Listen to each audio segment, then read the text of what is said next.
करेगा ऐसा गरीबों के साथ? करेगा ऐसा गरीबों के साथ? ये सब उनकी मजबूरी है, तू समझेगी नहीं। सुबह के ठीक 10 बजे शहर के सबसे महंगे private hospital Vardhman life care के गेट पर एक बुजुर्ग धीरे धीरे चलते हुए पहुंचे। उनके कपड़े बहुत साधारण थे, सफेद कुर्ता पायजामा, पैरों में पुरानी कोल्हापुरी चप्पलें, कंधे पर एक फटा हुआ झोला और सिर पर थोड़ा घिसा हुआ साफा।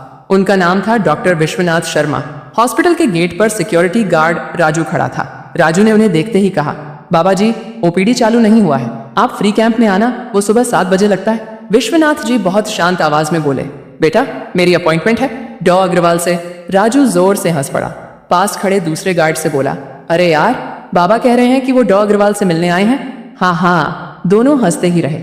उधर रिसेप्शन पर खड़ी रिया मेहता ने ये बात सुन ली। उसने बुजुर्ग को ऊपर से नीचे तक ऐसे देखा जैसे कोई गरीब आदमी गलती से 5 सितारा होटल में घुसाया हो। रिया ने कहा, अंकल जी, डॉ अग्रवाल की अपॉइंटमेंट सिर्फ अमीर मरीज लेते हैं। एक अपॉइंटमेंट की कीमत 2,50,000 है। आप शायद गलत जगह आ गए हैं। विश्वनाथ जी ने फिर धीरे से कहा, बेटी एक बार सिस्टम में मेरा नाम देख लो, डॉ विश्वनाथ शर्मा। रिया ने अनमने ढंग से कंप्यूटर में नाम टाइप किया।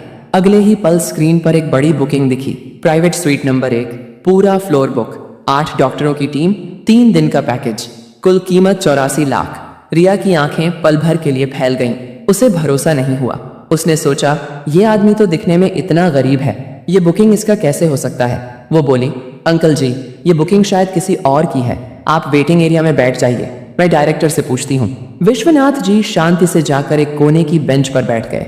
हॉस्पिटल में खड़े अमीर मरीजों के रिश्तेदार उन्हें अजीब नजरों से देखने लगे। एक औरत ने अपने पति से कहा, ये तो वही बाबा लगते हैं जो पिछले हफ्ते फ्री दवा लेने आए थे। दूसरा बोला, ये लोग भी बिना शर्म के यहाँ घुसाते हैं। तीसरा हंसकर बोला, लगता है फ्री में इलाज करवाने आया है। विश्वनाथ जी की आंखें बंद थीं, पर वो सब सुन रहे थे। फिर भी उनके चेहरे पर कोई गुस्सा नहीं था। करीब आधा घंटा बीत गया। फिर एक नर्स आई, उसका नाम था प्रिया सिंह।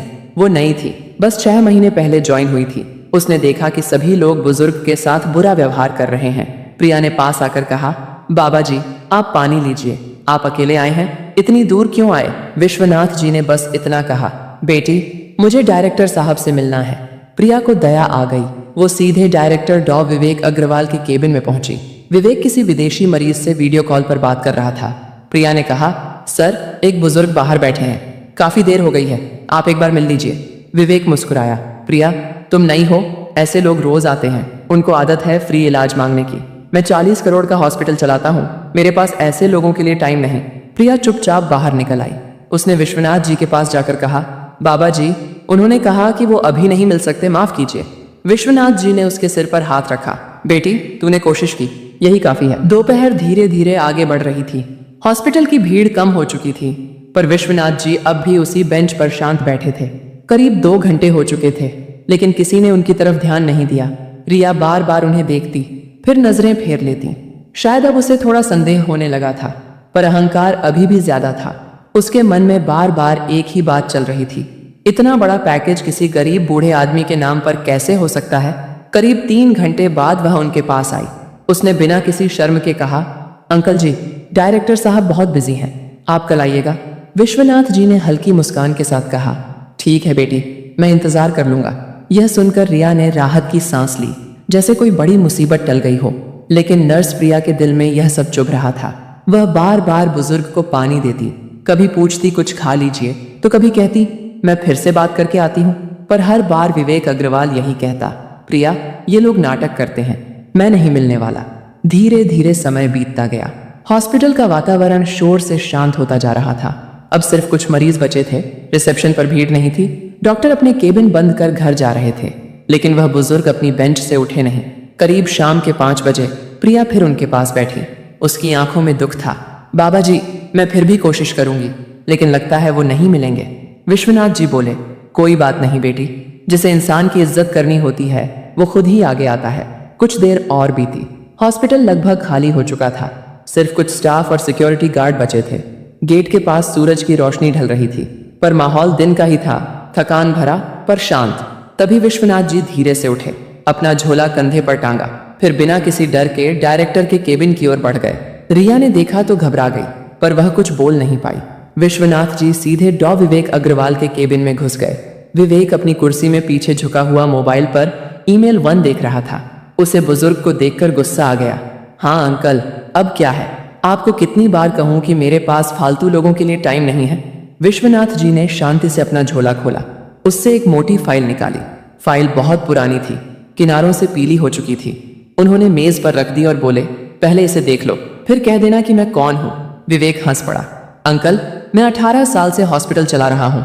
मुझे लोगों की शक्ल देखकर पता चल जाता है कि कौन मरीज है और कौन भिखारी। फिर उसने सिक्योरिटी को इंटरकॉम पर कॉल करने के लिए हाथ बढ़ाया, इन्हें बाहर करवाओ।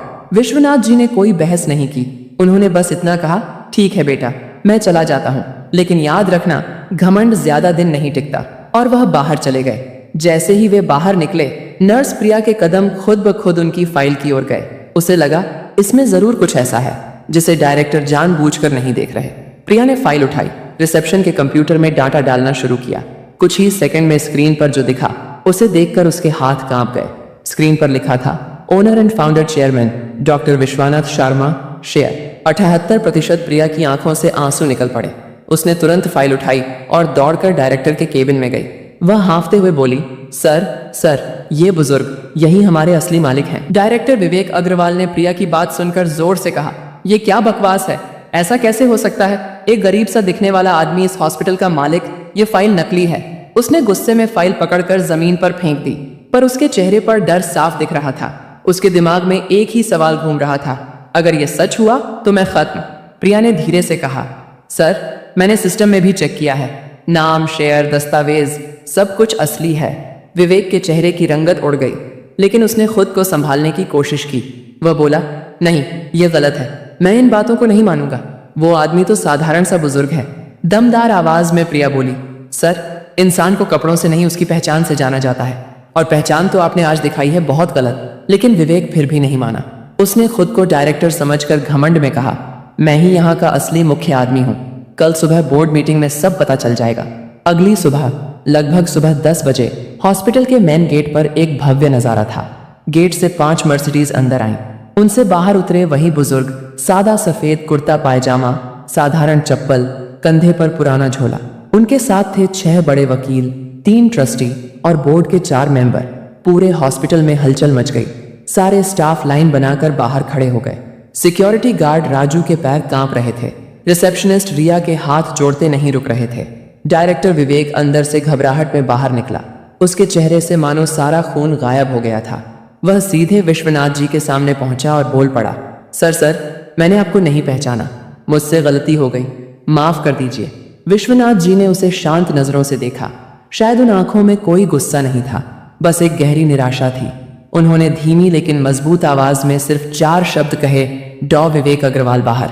यह सुनते ही विवेक घुटनों पर गिर पड़ा। उसने हाथ जोड़कर कहा, मुझे एक मौका दे दीजिए सर, मैंने नहीं जाना कि आप मालिक हैं। विश्वनाथ जी ने कहा, मुद्दा ये नहीं है कि तुमने मुझे पहचाना या नहीं, मुद्दा ये है कि तुमने इंसान को इंसान नहीं समझा। तुमने इस हॉस्पिटल को घमंड का अड्डा बना दिया। अब यहाँ तुम्हारी कोई जगह नहीं। विवेक को सुरक्षा गार्ड बाहर ले गए।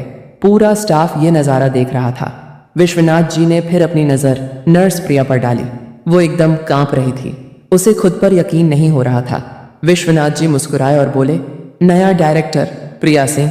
प्रिया हक्की बक्की रह गई। सर, मैं तो सिर्फ नर्स हूँ, मैं ये जिम्मेदारी कैसे निभाऊंगी? विश्वनाथ जी ने उसके कंधे पर हाथ रखा और बोले, डिग्री इंसान को बड़ा नहीं बनाती, दिल बड़ा बनाता है, और तेरे दिल में इंसानियत है। पूरा स्टाफ तालियों से गूंज उठा। कई लोग प्रिया के सम्मान में खड़े हो गए। अब बारी थी रिया की। वह डरते हुए आगे आई। विश्वनाथ जी बोले, रिया, तुम्हें एक आखिरी मौका देता हूँ। अगर अगली बार किसी मरीज को उसके कपड़ों से जज किया तो तुम सीधे सड़क पर होगी। रिया ने सिर झुका लिया और कहा, सर, मैं सुधार करूंगी। अब मैं हर मरीज को सम्मान दूंगी। फिर विश्वनाथ जी ने पूरे स्टाफ को संबोधित किया, याद रखो, इस हॉस्पिटल की नींव इंसानियत पर रखी है। यहाँ इलाज होता है इंसान का, उसके बैंक बैलेंस का नहीं। जो इज्जत नहीं देता वह यहाँ इंजेक्शन भी नहीं लगा सकता। सारा स्टाफ उनके सम्मान में खड़ा हो गया। तालियां इतनी तेज थीं कि पूरा हॉस्पिटल गूंज उठा। विवेक को बाहर निकाल दिया गया। प्रिया नई डायरेक्टर बनी। रिया ने अपना व्यवहार बदल दिया। सारा स्टाफ समझ गया कि असली मालिक कौन है और असली बीमारी क्या है, घमंड। उस दिन के बाद वर्धमान लाइफ केयर में एक नया नियम लागू हुआ। सबसे गरीब मरीज को भी उसी सम्मान से इलाज मिलेगा जैसा सबसे अमीर को मिलता है। क्योंकि मालिक ने सिखा दिया था, सच्ची दवा इंसानियत है, कपड़े नहीं। ये सच्ची सीख देने वाली कहानी अगर आपके दिल को छू गई हो तो एक लाइक तो बनता है भाई। शेयर कर दो जिसे अभी घमंड है, और चैनल सब्सक्राइब कर लो ताकि ऐसी कहानियां सबसे पहले आपको मिले।